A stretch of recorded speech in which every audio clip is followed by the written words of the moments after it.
LVMH et le but du luxe. Le CAC 40 vibre sous leur flux. De crise en record, ils multijouent. Leur courbe boursière, un feu qui déroule.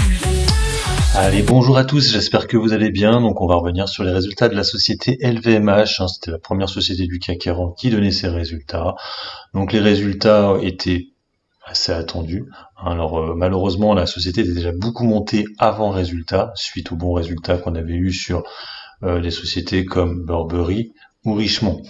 Donc là, on est sur des ventes à 84,7 milliards d'euros, résultat opérationnel 19,6, cash flow disponible, free cash flow 10,5 milliards d'euros, une accélération au quatrième trimestre, mais comme un peu toutes les autres sociétés qui avaient eu les résultats avant. Donc on va aller voir un peu surtout l'évolution par rapport aux ventes. Voilà. Donc les variations, donc là c'est sur un an bien sûr, donc on voit qu'on est à peu près à l'équilibre. Donc on publie, on est à moins 2%, donc on fait moins bien. 86, on passe à 84 milliards.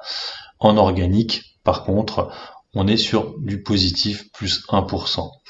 Par contre, on notera la forte baisse du résultat opérationnel et du compte de résultat, qui est à moins 17 et moins 14. Alors bien sûr, elle fait mieux que la société Kering. Elle n'a pas donné ses résultats, mais on l'a vu, c'était une catastrophe. Kering, elle perdait quasiment 50%, mais ça va se ressentir du coup automatiquement sur le dividende. Elle s'est désendettée aussi. On notera, on était à 10 milliards 7, on est passé à 9 milliards. Les capitaux propres, eux, ont progressé du fait du compte de résultat. On est maintenant quasiment à 70 milliards de capitaux propres. Bien sûr, la société n'est pas value. Alors, on notera que sur les différents groupes d'activités, donc, comme d'habitude, le vin et spiritueux est en baisse, donc on s'en serait douté. Le mode et maroquinerie, ça qui pose un peu problème, on est à moins 3. Alors, parfum et cosmétiques, plus 2, ça se passe bien, pour le coup. Et effectivement, ça avait été un peu aussi annoncé, la montre et joaillerie, la Tiffany, est à moins 3. Distribution sélective, ça où ça marche bien, du côté de LVMH, on est à plus 2%. Voilà, ce qui fait que du coup, voilà, moins 2% sur l'année et en organique, plus 1%. Alors malheureusement, j'ai pas les T4, je vois pas l'évolution des T4 sur les différentes demandes.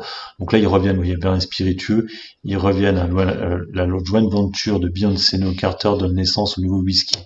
C'est ça qui pose un peu problème à la marque, étant donné que Beyoncé était la femme de Jay-Z, et on le sait que le nouveau dirigeant de la structure vin spiritueux n'est pas très fan de ce genre de star pour promouvoir le vin. Donc on va voir dans le futur. La mode et maroquinerie, pour le coup, bon, on l'a vu, c'était à peu près à l'équilibre. Parfum cosmétique, on est sur du plus 4, mais on fait moins bien qu'Interparfum, par exemple. Donc, différents parfums.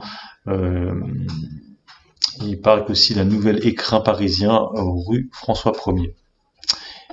Et Fenty Beauty, la marque de Rihanna, entame son développement en Chine et lance une nouvelle gamme de produits capillaires. Donc les montres joaillerie, c'est ça qui pose un peu problème. Donc c'était pas au courant, il y a une nouvelle collection Tiffany by Pharrell Williams, donc ça par contre pour le coup c'est plutôt bien. Et c'est vrai qu'ils ont un petit peu eu des soucis à un niveau des ventes où c'était pas très très bon. Du côté de Tiffany, là je le vois pas. Les ventes de haute joaillerie de Tiffany sont multipliées par 4 depuis l'acquisition de la maison quand même. Le résultat opérationnel a doublé. Bon, c'est vrai que la vue comme ça, c'est pas si mauvais que ça. Et puis bien sûr la distribution sélective, c'est là où ça marche bien. C'est en forte hausse, 6% en 2024, avec effectivement Sephora, qui marche plutôt bien. Donc pour ce qui est de la confiance de la société, c'est un peu toujours pareil, ils font des copier-coller chaque année. Donc contexte politique, géopolitique et macroéconomie incertain. Le groupe est confiant, maintiendra sa stratégie. Il parle de désirabilité, c'est comme d'habitude, il n'y a rien de nouveau. On notera quand même que le dividende va rester le même en fait. Je pensais qu'ils allaient l'augmenter, non, il sera le même de nouveau. Donc on est à 7,50. Ils auraient pu l'augmenter. L'année dernière c'était pareil, c'était 7,50. On verra peut-être que la compte qui a déjà été versée, peut-être qu'il sera augmenté du coup l'année prochaine, qui fera que ça augmentera. Mais là en tout cas 7,50. On est sur le même solde que l'année dernière, donc on sera sur un rendement à peu près le même que l'année d'avant. Après, bon, le compte de résultat avait baissé, donc bon, c'est à peu près normal, on va dire. Rappelez-vous que Kering a baissé de moitié son compte de résultat et du coup son dividende aussi. Donc là, on le voit quand même par trimestre. Oui, du coup, ce que je vous disais tout à l'heure. Donc, on va voir le quatrième trimestre. Il y a ici. Donc, vin spiritueux, c'était pas mal quand même, hein, vous voyez, 1,3 milliard, on est passé à 1,6 milliard quand même.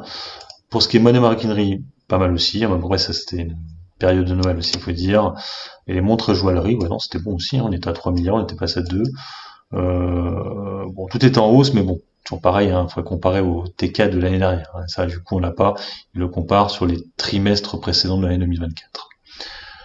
Donc là, vous voyez les évolutions en pourcentage, hein. Donc quatrième trimestre, là, du coup, c'est par rapport à l'année d'avant.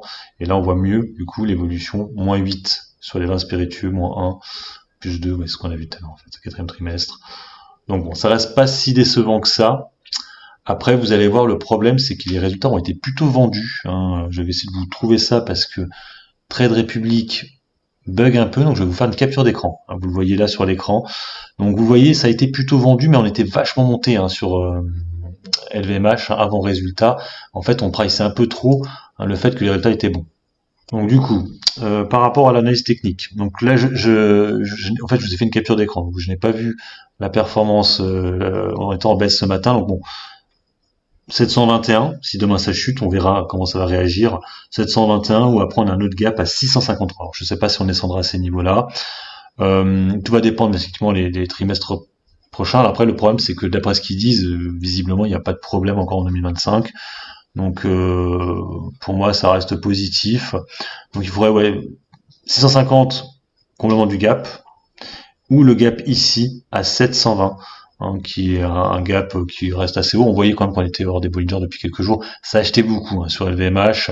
Maintenant aussi, on va voir aussi les résultats de Kering, Hermès et compagnie, voir les comparaisons, hein, celle qui s'en sort le mieux.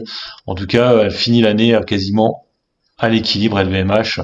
Par contre, c'est vrai qu'on était comme bien remonté depuis les plus bas, hein. Je rappelle qu'on avait une hausse quand même depuis le point bas de 32%.